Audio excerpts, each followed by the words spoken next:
Wake that ass up. Early in the morning. The Breakfast Club. Morning, everybody. It's DJ Envy, Angela Yee, Charlamagne the Guy. We are the Breakfast Club. We got a special guest on the line right now, Chris Rock. The legend, the walking legend. memorial. There you go. Chris Rock. Walking memorial. Walking. What? That's what. Walking memorial. Remember Jay said that on the Hustling remix. Jay-Z said, "I'm a walking memorial." Only a few people get that, by the way. Okay. I'll take it. I'll take it. I'll take walking memorial over a pot of wax stew. So yeah, That works. How are you and your family, first and foremost, before we get into it? Me and my family are kind of, I don't want to say great. We're doing amazing considering the circumstances. You know, I know a lot of people are suffering right now, but the Rocks are doing pretty good. My oldest daughter just left for college. She's in Paris, trying to be a documentary filmmaker.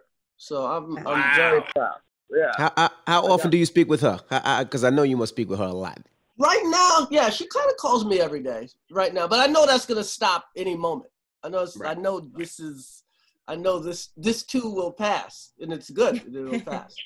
Well, your daughters are the ones that play basketball together? Yeah, they both went to college this year. Envy's daughter, your daughter goes where? She goes to NYU. Yes. These are beautiful things. These are beautiful, amazing accomplishments. So yes, I'm good. I cannot complain in this time of COVID. She might be safer in Paris than we are over here. Yeah, she is gonna be safer. I mean, you know, they got that. Their COVID is pretty high over there right now. But you know, America's all over the place, so you're always safer somewhere else. Unfortunately. Let me ask you a question, Chris. You've lived through a lot of these injustices, cops getting no punishment for things that happen to Black people. How do you feel today? You know what, man? I feel, you know, there's two levels. You're disappointed and you're hurt by what happened. It's not just the cops. Remember, there's a whole everyone in the chain of command should have been on judicial trial. system. Yeah. You know what I mean? Like whoever signed the papers that said, okay, go get her, you know, go get them, should be in there too. I'm also just upset that I'm used to this. You know what I mean? Mm-hmm. Like, this is not a surprise. Isn't that like, wow, it's like, you know, like the sun rises in the east. You know what I mean? It's like, We would have been surprised if she did get justice. yeah, that would have been like the shock, you know? So it's sad that we're just here, you know, and her name is going to go on a stack of other names, you know, and there's a chance that 3 months from now that we're so busy with the next one that we forget about Breonna. That's, you know, not on purpose, but there's this, you know, the bodies just keep piling up. What do you tell your daughter? You know, because your daughter is out there, she's in school, and what do you tell her? How do you tell her to move to make sure that she's safe? You know, fortunately, you and I and everybody, you know, us five being, you know, on the radio right now, we live lives that because of our economic status, we're not exempt from what's going on, but we kind of, you know, we're kind of on a hill and we get to watch what's going on. So we're a tad safer. But yes, I do tell my daughters to keep their eyes open and their ears and be alert and just know where they are at all times, you know? But, you know, we've been blessed. So I'm not really worried about the cops knocking down my door right now. But I realize that, you know, it's not even about my daughters. It's like my cousins and my nephews and, you know, that have like normal jobs that are really out there on the front lines. That's interesting to hear you say that, because I remember watching you getting pulled over all the time, and you're rich, you're famous.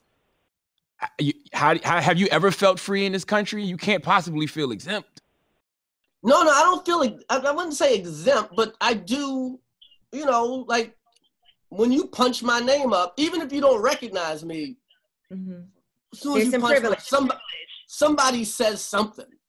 Right. You know what I mean? Like, so I'm not going to sit here and act like my life is as tough as, you know, my brother Andre or my cousin Ronald or my cousin Kamel. You know what I mean? Like, I'm, you know, I don't want to sound like a rapper, but I am Chris Rock. You know what I mean? And, you know, membership has its privileges, but every now and then you forget your card. Yeah. And then you can't get in. That's very true. You know, you're a comedian, so if you bomb, right, you know what you're doing isn't working. How does America make itself better when it doesn't even know it's bombing? America's got a lot of issues right now. I mean, America has to, you know, America has to figure out, does anything work from the top down? You know what I mean? Does anything work? You know, does the presidency work? Does the Congress work? Does police work? Does like anything work? We really need a diagnostic check. You know what I mean? And see what's needed and what's not at this point. You know, it's not even about fixing any particular thing. You know, sometimes, you hurt your knee, and because your knee's hurt, you're overcompensating, and now your hip's messed up. You know what I mean? So we don't really, you know, America's got so many problems right now, man. But the number one problem, you know, is we don't work together. You know, we're very adversarial. Now, as a comedian, how do you make people laugh at this time with so much going on? You know, it's like between George Floyd, Breonna Taylor, Donald Trump, racism. Like, how do you make people laugh? I mean, first of all, none of that is funny. You know what I mean? Like, it's like, I love Dave's special he did on Netflix, because it was like, you know, it was kind of like, you ever hear the Malcolm X, the Ballad and the Bullet speech? Yes, Like, absolutely. It's very like, yeah, Dave's special on Netflix. I believe, what is it, 61 846? 846 is like, he did a special, and it's, you know, it's got some jokes in it, but it was really just like a mission statement. You know what I mean? Like realize a comedian is not just a funny person. A comedian's an orator. And right now, you know, maybe the job is just to speak. Maybe the job isn't to be funny. Right. Maybe, you know, one of the coolest things about being a comedian is the power to speak and get people's attention. We take that for granted, that a guy can get up and talk and get everybody to be quiet and listen to him. So maybe that's the thing right now. It's not really even about making light of this stuff, because it's so heavy, you know? Chris, you were in Yellow Springs. How was that for you, performing in the cornfield? I love Yellow Springs. It's if people that don't know Yellow Springs, Dave Chappelle, the honorable, all praises due to honorable Dave Chappelle, it's kind of running like a comedian summer camp in Yellow Springs, Ohio. That's his hometown. And Dave's kind of like the unofficial mayor of the town. And he, Dave's got a bunch of land, and he kind of set up a stage in a cornfield. And it's everybody's socially distanced. We all got rapid COVID tests.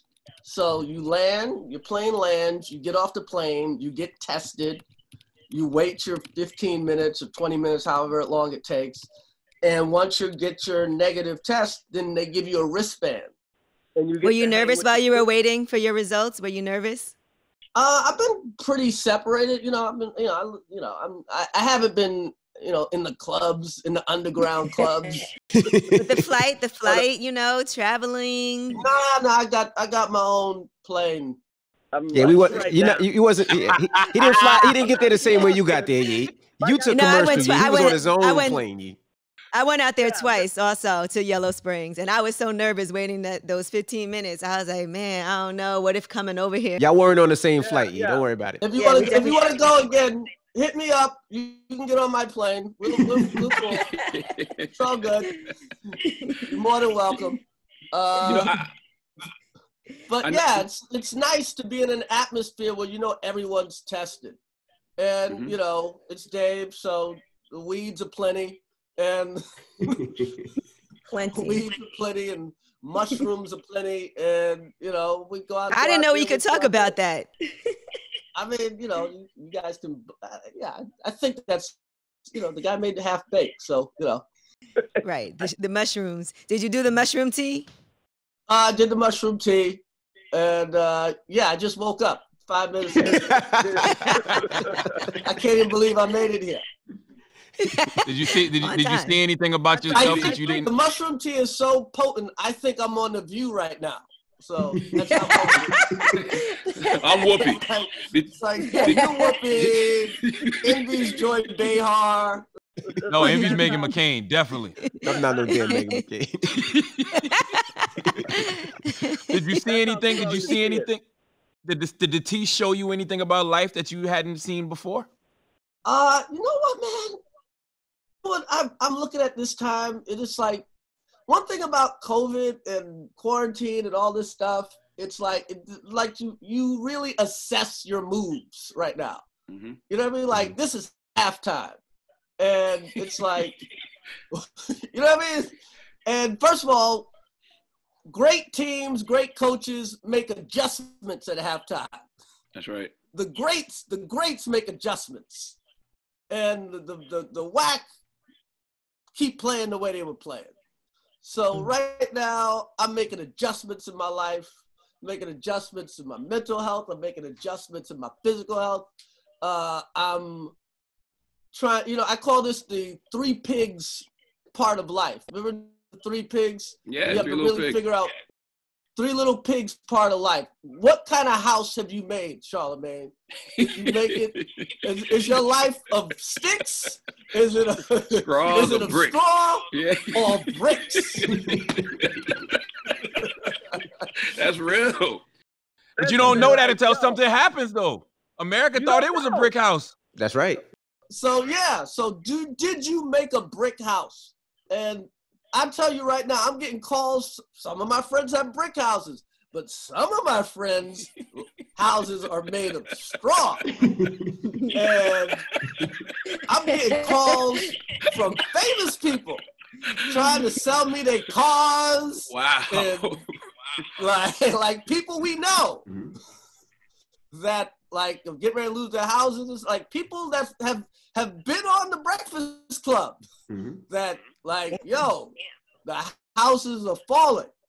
So, yo, this is the time, you know, nothing to be ashamed of, but you know, from this point on, we know something can happen. Yeah.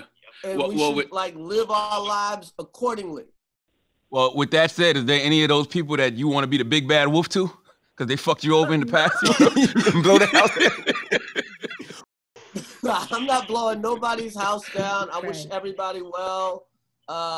You know, when this thing went down, you know, the first thing you do is like, how do I take care of the people I love? How do I take care of my loved ones? How do I make sure they're safe and secure and can, you know, weather this storm? So, and I'm blessed, you know, and I'm not the most religious person, but thank God I can like help out, you know, my people. So this is truly a blessing. How are you moving? How are you moving differently if you are moving differently than before? Because it just smacked us in the head. I mean, one weekend I was at Super Bowl with my son, and the next weekend the world was shut down. Yeah, I mean, I'm downsizing on some level. I tell you that. I'm looking at, you know, my father used to say, you better make some decisions before the white man makes them for you. Wow. and I'm like, I'm making some decisions. So, you know, life's great, but at the same time, you're like, okay, what's sustainable? Right. Like, if this happens again, because it could happen again. It happened once, it could happen again. It's still not over. Right. oh, okay, so can I ride out a year without working? Okay, that's good. But what if I have to ride out 3 years without working? Ooh, I don't know now. Mhm. Ooh. So, you just making different moves and different investments and different, you set up your priorities are different. The people you surround yourself, you got to weed out some people, Right. because trust is a whole nother level now. Like, do I, who are my friends that are really out in these streets? Mhm. You know what I mean? You're also getting to learn to know yourself a whole lot better. Yes, I'm doing a lot of therapy now because I got the time,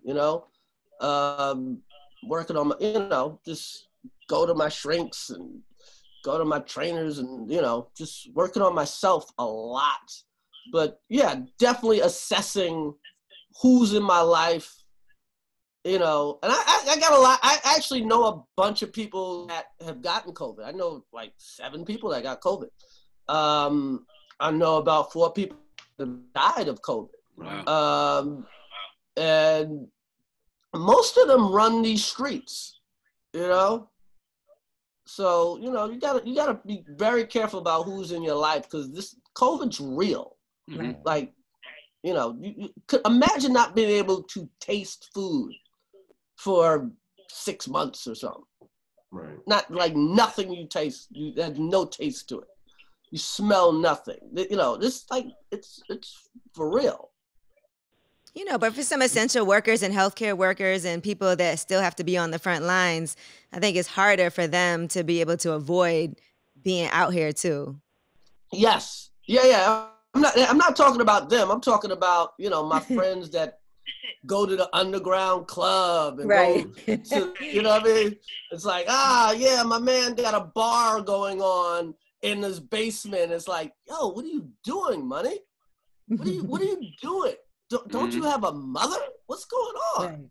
Right. You know what I mean? But, America, hey, we're the #1 drug consumer in the world. So, of course, the #1 drug consumer in the world has a hard time following direction. It's like, why are we so amazed that the #1 consumers of heroin, cocaine, and alcohol can't follow directions? That's real. True. Listen, you talked about therapy. You spending 7 hours a week in therapy. I love therapy myself. Was it the stage that served as your therapy before? Yeah, you know what? Being on stage can be therapeutic, but you don't let it all out on stage. And it's like, the thing about therapy, what I learned, especially this round, it only works if you tell the absolute truth. Truth. Yeah. Like literally, because your relationship with your therapist is just that. It's a relationship. And people, when you have a relationship, you like to present the best version of yourself. Mm-hmm. And, that can be a big disservice to you in therapy. In therapy, you actually, if you really want it to work, you should present the worst version of yourself. You should present the person you hate. Like, the part of you can't stand needs to be presented. So But that's the I've truth. been to therapy before, but I always, like a joke I used to do. I always used to bring my representative. I never really brought me. And I brought me. I'm bringing me now, and I'm it's really helping me out. What made you reveal that? Like, what made you peel back all those layers and say, I'm going to present me? I don't know, man. It's just, some of it's just the COVID of it all. Just like having, once work shut down, you just have all this free time. And, it's the Michael Jackson song. I'm looking at the man in the mirror. And like, okay, you got money, you got fame, but you're sitting here by yourself. You know what I mean? Like, you're like, it's like, okay, how do I make it to the next level? How do I how do I get joy from things I don't buy? You know what I mean? Right. You know, my kids are getting older. They're doing their own life. You know, they're doing their own thing. They're literally out the house. How do I get joy just from waking up? You know?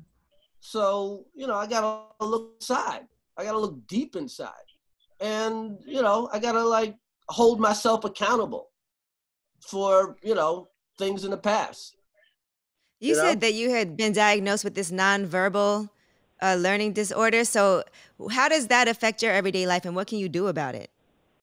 How does it affect my everyday life? I process things slower.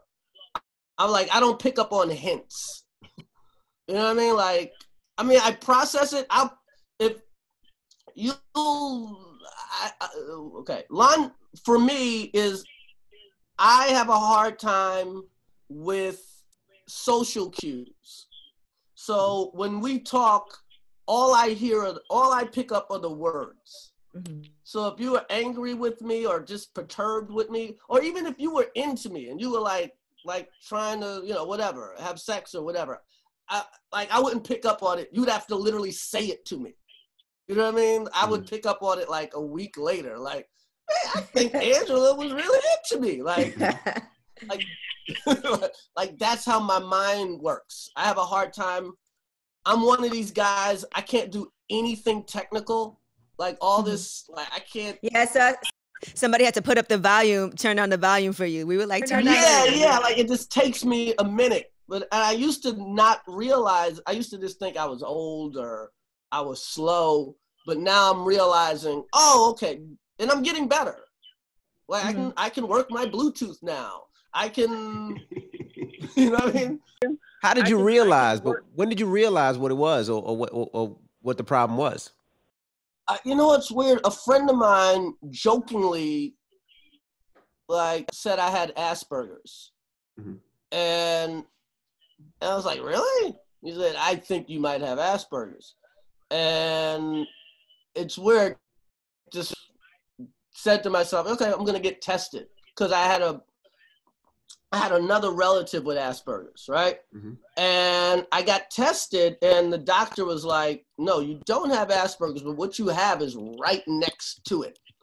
And it's called NBLD. And the doctor was like, you know, you've been taken advantage of in life. You're a little slow in some instances and you're hype and you're amazing, but at the same time, your verbal ability and your memory are impeccable. Right. So I've been, you know, it's like the blind guy that can hear amazingly. You know what I mean? Like I've been overcompensating for it. And, you know, like having a hard time with subtlety is great on a stand-up stage where you're screaming. Yeah. You know what I mean? Yeah. But in a one-on-one relationship, you know, my relationship with my brothers, my relationship with my mother, or, you know, wife, girlfriend, like all of that's like, has all suffered because I'm like, I have a hard time picking up stuff. But now that I know, I'm 1,000 times better. You know what I mean? Because not knowing, I knew something was wrong, but you don't know what it is. You ever like been sick and not know what it is? It really, you have a lot of anxiety because of that. Right. You know, so once you get a diagnosis, now you can deal with it. So I'm dealing with it with therapy, a little bit of drugs, but they're weaning me off. And now I know when I feel a certain way, I have to stop. And before I react, I have to say, okay, is this how I feel? Or is this my learning disorder acting up? You know what I mean? So before I make any decisions, before I react to anything. So, I mean, it's great. If you know, I'm way more calm now. I used to have like a squirrel-like energy. And like squirrels, like you can't sneak up on a squirrel. Squirrels are always like, what the fuck is going on? Like, you can't wait. You know what I mean? Now I'm kind of just chilling, man. I'm like, I'm way more relaxed. I need to I'm know. way less judgmental. I need to know more on how that impacts you with women, though. Like in the Yeah, bedroom, that's what because a I'm lot of thinking. communication in the bedroom is non-verbal. Yeah, I mean, I'm not gonna say I did. I'm like, one of my therapists is like a sexual therapist. You know what I mean? Like, it's like, it's all encompassing, you know? But here's the thing too. I'm better because I know, and like, you know, I've been on a couple of dates recently, and now I tell them, it's like, in a weird way, it's almost like, remember you saw the Joker, and he walks around with that card, Right. and he's like, yo, I got this. And yeah, you tell a chick, yo, I'm sending you a link. This is what I have. And now it helps women deal with me in a better way. You know what I mean? Right. Like, okay. They're more verbal instead of trying to give you the subtle. Yeah. Right. So Chris, I want sex. You want the clear. Okay, come on, Envy, relax. Wow, Envy. But Damn, I know your daughters are. Jesus Christ. it's just, yeah, it's like everybody knows what's up. So yeah, it's easier on everybody now. I do want to make sure we talk about Fargo though, because that's a huge deal, right? You're on season 4. Is it season 4? Season 4 of Fargo, yeah. At Fargo. They just sent us some screeners yesterday, so I saw the first episode because I was like, I got to see Chris Rock play this role. I watched the movie like way back in the day, so I was just interested to see. And there was a lot of different storylines going on. So let's talk about your character on Fargo. Well, you don't have to audition though. You don't audition anymore. You just say, "I'll take this part." I mean, your life is an audition. You know what I mean? Like, I've been around so long, which is good and it's bad. Because sometimes it's good. It's like, oh, I've seen him do this, this, and this. I want him. And then it's bad sometimes because people think they know me. Right. And I can't audition. You know what I mean? Like, just like, I seen him in Pootie This wouldn't be a Tang. good role for him. Right. Yeah. He's not coming in. That's the guy from Pootie Tang. You know what I mean? Like, Right. like I wish I could audition for more stuff, honestly. Really? You know, it's something Like- comedians have in them that allows them to tap into dramatic, serious roles in a very unique way. What do you think that thing is? I mean, comedians are pained for the most part. Every comedian I know has trauma in their background, with the exception of Jerry Seinfeld, who's just still a genius. but no trauma. we all have trauma, and it's just how we process it. And we process it through laughter, and laughter is our bodyguard. Laughter is, put it this way. The greatest sensations you can give a person is sex and laughter, right? It's like, those are the highest things. But we break up with people we have great sex with. You don't break up with nobody that makes you laugh. That's kind of real. That's real. You need the comic relief at all times. Yeah, like your most ratchet, funny friend, you will figure out a way to keep them in your life. Right. Because even when you're mad at them, they're going to do something to make you laugh about whatever it is you're mad at. Yeah, they steal from you like, this motherfucker, he stole from me. You let them back in. Like, so laughter's the highest level of enjoyment you can give a person. That's true. I can see that. So let's get back to Fargo. Now tell us, for people that don't know about Fargo, tell us about Fargo and what you play in Fargo. Okay. Fargo, for those that haven't watched it, Fargo, I would say the 3 best shows on television: Game of Thrones, Atlanta, Fargo. Watch all the seasons if you can. This season, I play a guy named Lloyd Cannon, a mobster in 1950s Kansas City. He's a complicated man because, he's a businessman, he's a legitimate businessman, and he's a gangster at the exact same time. He's a black man with a dream. I think, you got to see it. He's a black man with a dream, but living in a world that's set up totally against him. Not too much unlike the world today, but much more severe. And you get to see this guy's trials and tribulations, not just as a businessman, but as a father, as a husband.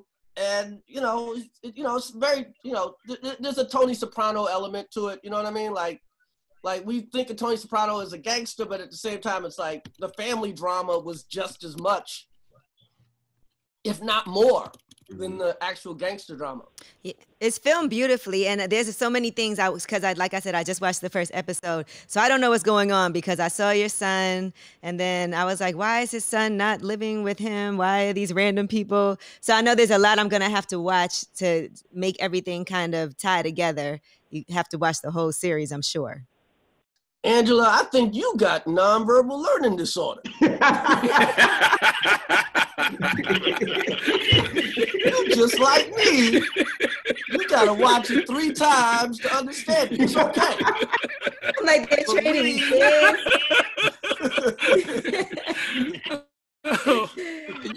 Chris, I see you post a lot of your old material now, and I love it because it sounds so fresh, and a lot of it is like very prophetic. When you re-listen, when you rehear things, does it make you feel like I'm special? Do you get your Kanye on and be like, I might be a prophet? Oh no, it's so funny. I've been talking to Kanye a lot lately. No, you'll never hear me say I'm a prophet. It's never coming out of my mouth. One of the things about that I've done in the last whatever year, not just going to therapy, I've kind of gotten off social media. Mm-hmm. I got off all social media. I don't watch pornography anymore. I'm like, my brain is like I'm focused, man. Now, so a lot of that stuff on YouTube, or what is it, Instagram, I got like a company that puts that stuff up. But yes, I've been told that a lot of my old material is trending now. And I don't know, I mean, Charlamagne, on one hand, yes, it's great that you can write something that's, last 10 years, 20 years in some instances. But on the same time, it's sad that these jokes are still relevant. You would hope that in 15 years, people didn't even know what I was talking about. Like, oh, police harassment, what is he talking about? You know what I mean? Like, you would hope 20 years is a long enough time for a problem to be fixed. So I don't, on one hand, it's good. Yes, a lot of younger people are into me right now that weren't before, and giving me a different look. All my specials are like, people are watching them in a way they weren't watching before. But I would rather nobody watch me and their justice for Breonna Taylor and and everybody else, and George Floyd was alive and all that stuff. You know what I mean? Mm-hmm. There's other topics Fallon, I think that are evergreen, like for instance about divorce. You have a lot of great jokes about divorce, and we see a lot of things happening. I just referred to one of your jokes the other day when I was talking about Dr. Dre and his wife Nicole and their divorce, and I was like, well, Chris Rock says if you make it 30,000 and she wants half, yeah, then you got a problem. yeah. I mean, hey, I you know what? I wouldn't even say I lost a grip. Boy, if I told you how much money I lost, you would slam your mic right now. But you know what? Put it this way: divorce is always good. It's always good. No one's ever I think Louis C.K. said it. Like no one's ever returned it. This divorce is horrible. No one's ever brought it back. I don't know. I don't know about Dre. I don't want to talk about Dre. I'm just, it's the mother of your kids, and that's where your kids are going to be at least half the time. And whatever. I don't know. I don't know what half is. I don't know what. Just the mother of your children should be, safe and sound. Yeah. And it's not even compensated. It's just, that's a weird word. It's like a business word. It's just we're family to the end. Taking care even though you know what I mean? Like, even though you're divorced, you're still family. Right. Mm-hmm. You got kids with somebody. So I don't know. Hopefully they can figure it out. because you have all these fights, and like my divorce took like 2 years, and honestly, it could have been done in 2 months. It's just. Did you think your settlement was fair? I mean, what's fair? I mean, it is what it is. It is what it is. And I respect the law. It is what it is. Right now, I'm not married now, and whatever I make is mine. Right. So, is that fair? You know what I mean? You could argue that too. Mm-hmm. So, life is still good. Your net worth is $100 million. Your daughter's in school in Paris. You're drinking sparkly water. Flies private. Yeah, life is great. I go to Dave Chappelle's. I'm good. I'm not here to complain. My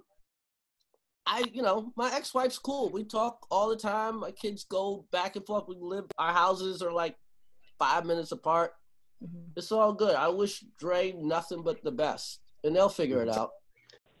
I was going to ask about Jimmy Fallon. People were asking about Jimmy Fallon. He did a skit and he used blackface, and people were asking your comment on it.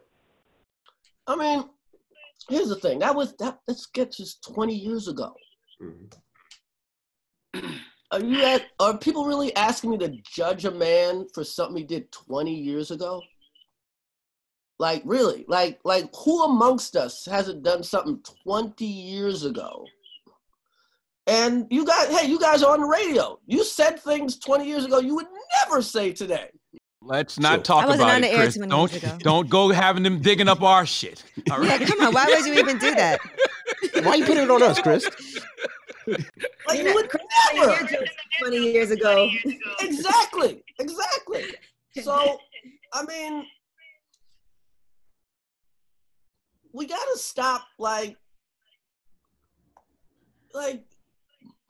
what am I trying to say? What I'm trying to say is Jimmy Fallon's our friend. Okay? Jimmy Fallon's got a show with the Roots as his band. And we have known Jimmy Fallon for like 25 years. He used to be on SNL. And do you think Jimmy Fallon's a racist? Like, no. Your friends should get the benefit of the doubt. Yes. Like, what's the point of being a friend if you're going to judge somebody harshly immediately? Not even just friends. Strangers should get the benefit of the doubt until, proven otherwise. So let's stop assuming the worst of people. And, everything that's wrong, just because something is blackface racist? Yes. But all things racist aren't racism. Some of them is just people being dumb. And everybody's allowed to be dumb sometimes or to be ignorant and not know. Right. So I'm cool with Jimmy. I've always been cool with Jimmy. Do I want him to do more blackface sketches? No. But I don't do I think for 5 seconds he was thinking about doing it again? No, that was 20 years ago. Yeah, I think we have to have a discussion, Chris. We have to have a discussion at some point. We got to create a safe space to have a discussion about cultural context and talk about how some of these things back in the day were just performative and every shit. We made inappropriate jokes about everything. In South Africa, apartheid got lifted, and instead of, and this is why Nelson Mandela is like the greatest man to ever live. Instead of punishing everybody for crimes they did in the past, they had days of reconciliation where people just came and apologized. And that was it. Wow. We're starting clean today. Wow. It wasn't about getting everybody, rounding everybody up and punishing them. It was, you know what I mean? Because yes, some of them were absolutely evil, but some of them were just caught up in the system, and if good enough for Nelson Mandela, good enough for me. Right. If Nelson Mandela can forgive people for what the fuck happened to him, then who am I to get mad at a sketch that happened 20 years ago? Yeah. I would hope. or Our a joke. old I would tweet. hope that people, you know, I'm not a perfect person. I would hope that people assume I'm a better person than I was 20 years ago. Absolutely. True indeed. All right. Well, you guys, Chris got to go. We could sit here and talk to you all day. I know you got it. I do have one more. I have a bunch. You said what? Anything for Charlamagne. Oh, well, okay. I need two more questions then. How many calls did you get from the Democratic Party after your statements that Democrats worsened COVID-19 by focusing on impeachment over the pandemic? Or did you even get calls from the other side? Like, would you like to come on Fox and talk about it? No, here's what happened. And here's the problem with everybody. No one reads the whole thing. Everybody just reads the headline. The headline. Mm-hmm. And I'll tell you this, friend of mine, Mark Benioff, he owns Salesforce. You know Salesforce, that computer software company? They have buildings everywhere. Mm-hmm. He called me up and goes, you were absolutely right. Now, it's the billionaire calls me up and tells me you were absolutely right. You know why? Because the billionaire read the whole article. Mm-hmm. And in the article, I say, Donald Trump is like the movie The Last Emperor.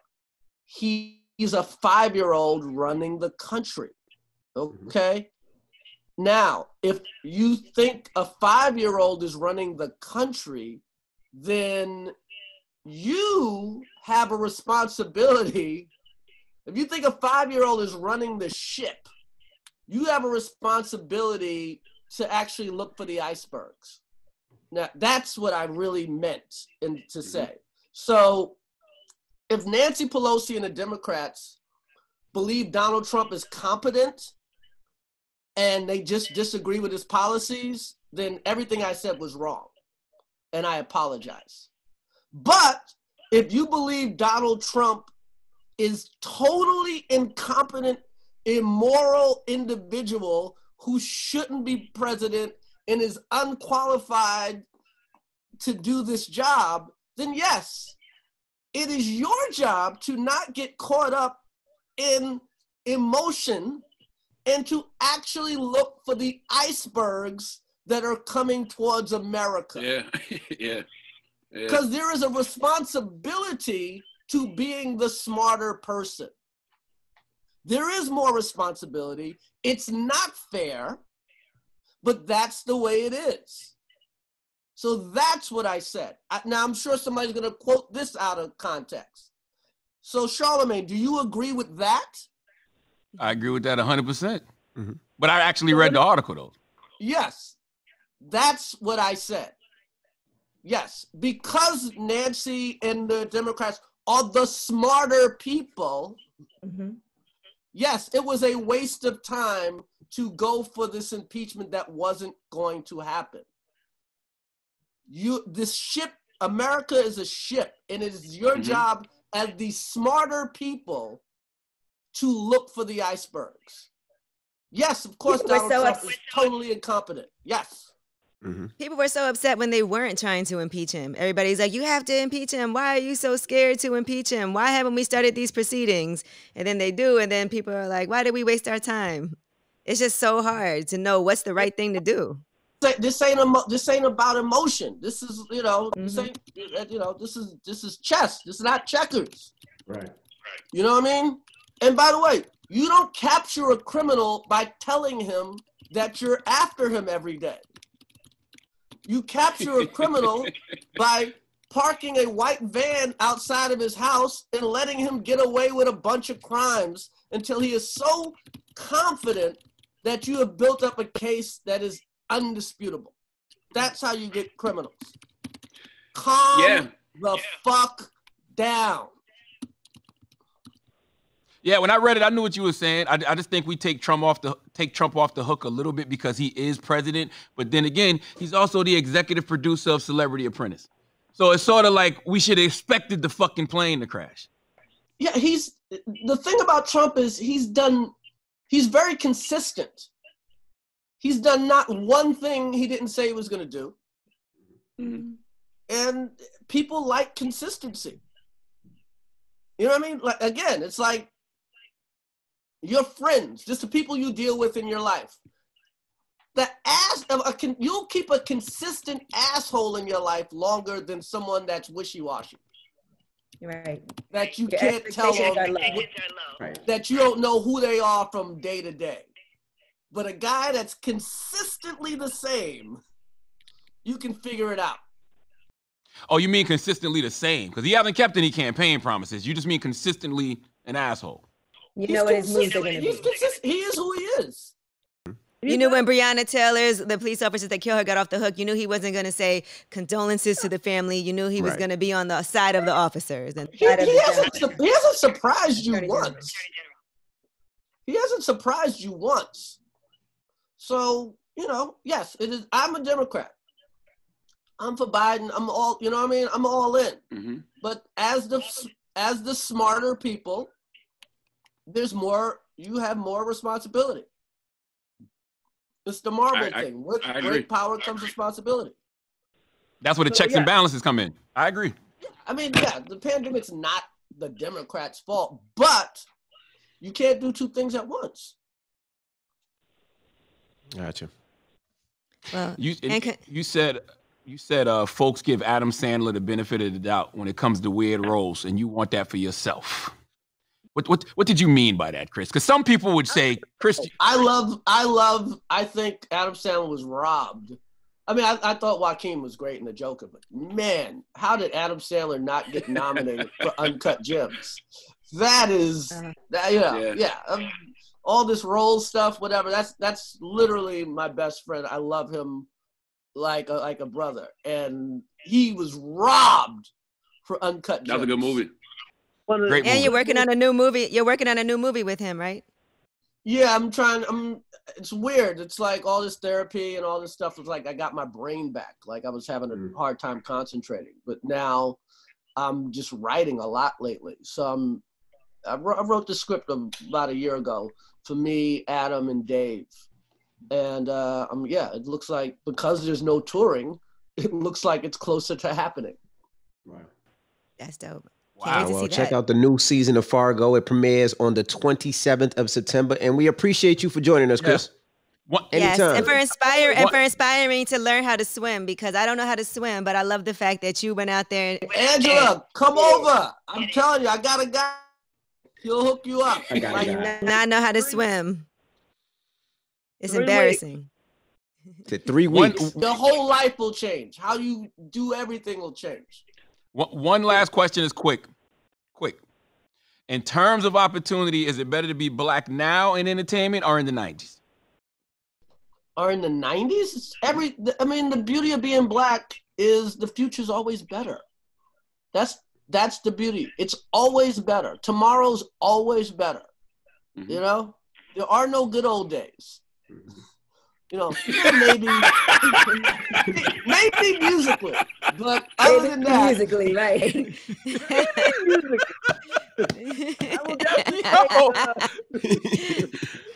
All right. Bro, that's so fucked up. The baby, but My goodness. All right. People don't have no good old days. Oh, that is all right. crazy. Well, it's Chris Rock. Thank you for joining us. It's the Breakfast Club. Good morning. Chris, thank you, brother. King. Thank take care.